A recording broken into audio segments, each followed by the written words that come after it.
Republicans don't seem to care that Ronald Reagan once starred in a film that featured a prominent drag scene, or that Rudy Giuliani did a skit in drag with Donald Trump.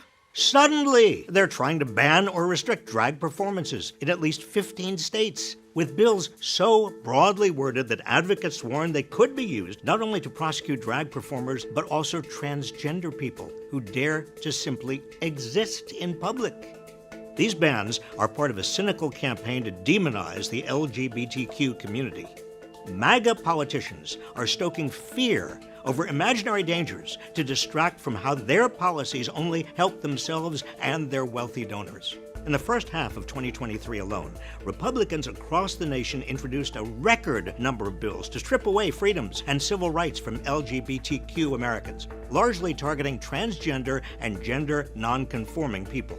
By banning gender-affirming care for minors, GOP lawmakers are effectively practicing medicine without a license, overruling the guidance of doctors, the American Medical Association, and the American Academy of Pediatrics. And they're lying about what gender-affirming care even is. They're literally chopping off the private parts of young kids. Wait. Genital surgery is rarely, if ever, done under the age of 18. It's not even all that common for adults. DeSantis is lying about it to scare people. And the Republican presidential frontrunner has made it clear that trans people have no place in his vision of America. I will ask Congress to pass a bill establishing that the only genders recognized by the United States government are male and female, and they are assigned at birth. MAGA lawmakers and pundits falsely claim trans people and drag performers are a danger to children and the public at large, when there is no evidence at all to support that. None. Trans people are in fact 4 times more likely to be the victims of violent crime. These scare tactics are dangerous. Recent analysis found a 70% increase in hate crimes against LGBTQ Americans between 2020 and 2021, as the surge of these bills began. And that's only counting the hate crimes that were reported. 2020 and 2021 each set a new record for the number of trans people murdered in America. The cruelest irony is that these Republican bills pretending to protect children actually puts some of the most vulnerable children at greater risk. LGBTQ kids are more than 4 times as likely to attempt suicide, especially transgender children. Gender-affirming care reduces that risk. That's why it's life-saving.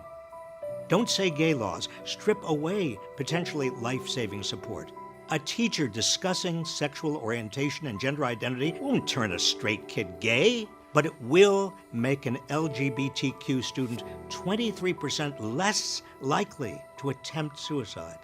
The tragic truth is that don't say gay laws and healthcare bans will cause more young lives to be needlessly lost. If Republicans really cared about protecting kids, they'd focus on gun violence, now the leading cause of death for American children. If they were really worried about children undergoing life-altering medical procedures, they wouldn't pass abortion bans that force teens to give birth or risk back alley procedures.